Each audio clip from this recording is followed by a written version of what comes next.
তো hello guys, সবাইকে হাজার হাজার ফুলের শুভেচ্ছা। আবারও চলে আসলাম আপনাদের মাঝে নতুন একটি ভিডিও নিয়ে। তো সকাল সকাল চলে আসছি বাগানে। এই বাগানটা হচ্ছে অনেক পুরনো একটি বাগান। এখান থেকে যাব ওই পাশের একটি হচ্ছে খালে আজকে নতুন পাট ধোয়ার দৃশ্য দেখতে এবং আপনাদেরকে দেখাতে। তাই চলুন শুরু করি। তো প্রথমে আমরা হচ্ছে বাগান থেকে চলে যাব আমাদের গন্তব্যে। তো এই জন্য উঠলাম, উঠে হাঁটা শুরু করব এখন। তো এখানে হচ্ছে আমাদের একটি ঐতিহ্যবাহী জায়গা। এখানে হচ্ছে অনেক পুরনো গাছ আছে, আর এই বাগানের সামনেই আছে আমাদের একটি 4 রাস্তার মোড়। এই মোড়ের পাশেই আমাদের এই মূলত বাগানটি। তো চলুন এখন আমাদের গন্তব্যে পৌঁছানো যাক। আজকের টপিক হচ্ছে পাট ধোয়ার দৃশ্য। আসলে গ্রাম মানেই হলো সৌন্দর্য, চারিদিকে সবুজ সবুজ গাছপালা। শহরের মতো তেমন যানজটের সমস্যা নেই তাই চলে যাচ্ছি আজকে। চারিদিকে কত সবুজ সবুজ গাছপালা, লিচু গাছ, আম গাছ, আমাদের দিকে প্রায় সব ধরনের গাছই রয়েছে কম বেশি। বর্ষার কারণে চারিদিকে পানি জমছে। তো দেখতে দেখতে প্রায় চলেই আসছে আমাদের খালের এদিকে। আসার পথে একটি ছোট বাচ্চার সাথে দেখা।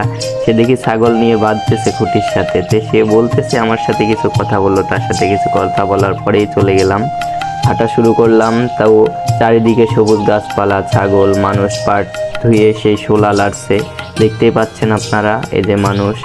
তারপরে আস্তে আস্তে আমরা চলে আসলাম প্রায় আর একটু গেলে আমাদের সেই কাঙ্ক্ষিত জায়গা। দেখলাম কতজন লোক ভ্যানে করে ধানের চারা নিয়ে যাচ্ছে। তো দেখতে দেখতে সামনে আবার একটি স্রোত দেখতে পেলাম। স্রোতের কাছে কিছু মাছ দেখতে পেলাম। স্রোত দেখে সেখানে থামলাম। এটা হচ্ছে জোলার ধারেই স্রোত। এই ব্রিজটা হচ্ছে সরু একটি ব্রিজ, পানি পার হওয়ার জন্য এই ব্রিজটি দেওয়া। এখানে যে জালটি দেখতে পাচ্ছেন, এখানে হচ্ছে যখন বৃষ্টি হয় অতিরিক্ত তখনই এই জালটি দিয়ে মাছ ধরা হয়। এটা হচ্ছে আমাদের জোলার ধার। বর্তমান সময়ে পাটের সিজন, তাই হচ্ছে পাট ধোয়ার কাজ চলতেছে। এটাই হচ্ছে সেই জায়গা যেখানে প্রতিনিয়তই আমাদের বাংলাদেশের একটি অর্থকরী ফসল পাট, যেটা সবাই আমরা চিনি, সেই পাটটাই ধোয়া হচ্ছে। আসলে সবাই নিজ নিজ দায়িত্বে কাজ করছেন। দেখুন কত সুন্দর একটি দৃশ্য।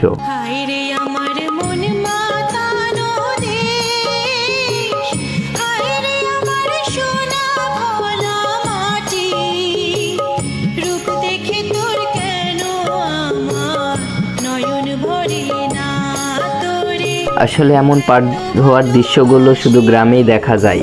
আপনারা হয়তো জানেন যে গ্রামে সব কিছুই হয়, কিন্তু শহরে তেমন কিছু হয় না। গ্রামের যে পরিবেশটা সুন্দর, শান্তশিষ্ট, চারিদিকে সবুজ গাছপালা, পানি, সব কিছুই গ্রামে উপভোগ করা যায়। গ্রামের মজাটাই আলাদা। শহরের মজাটা ভিন্ন, গ্রামের মজাটা ভিন্ন। আমরা সবাই যে যে গ্রামে থাকে তারাই বোঝে গ্রামের মজাটা আর শহরের মজার মধ্যে পার্থক্য। তো কে কে গ্রামকে ভালোবাসেন সেটা কমেন্ট করবেন। তো ওই পাশে আমরা দেখতে পাচ্ছি এমন দৃশ্য শুধু গ্রামে দেখা যায়, শহরে আপনি এসব দৃশ্য দেখতে পাবেন না, এটা আমি আপনাকে বলতে পারি। তো গ্রামের দৃশ্যটা যেমন আর শহরের দৃশ্যটা দুটো পরই ভিন্ন। একটি লোক দেখলাম ধান লাগানোর জন্য কিছু চারা নিয়ে যাচ্ছে, ওই পাশে আরেকটি লোক জমি ঠিক করছে। তো ধানের চারা নিয়ে গিয়ে চারিদিকে লাগাবে। আমাদের ধান হচ্ছে একটা অন্যতম ফসল। ধান হচ্ছে আমাদের প্রধান যে ফসল। এটাতে বাংলাদেশের মানুষের প্রধান খাদ্যই হচ্ছে ভাত, আর এই ভাতটাই হয় এই ধান থেকেই। তাই যদি গ্রামের দৃশ্যগুলো দেখেন আপনি মনোমুগ্ধকর হয়ে যাবেন। এমন দৃশ্য শুধু গ্রামে, চারিদিকে পশু পাখি, এই রানাগোনা গাছপালা, কত সুন্দর দৃশ্য। এমন দৃশ্য শুধু গ্রামেই দেখা যায়, শহরে উপভোগ করা যায় না। এমন এমন গ্রামের সুন্দর সুন্দর দৃশ্য দেখার জন্য আমাদের পেজটি ফলো করে রাখবেন। তো গাইজ, হ্যালো, আজকে এই পর্যন্তই। তো পরবর্তী ব্লগ দেখতে আমাদের পেজটি ফলো করবেন। টাটা, বাই বাই, ভালো থাকবেন।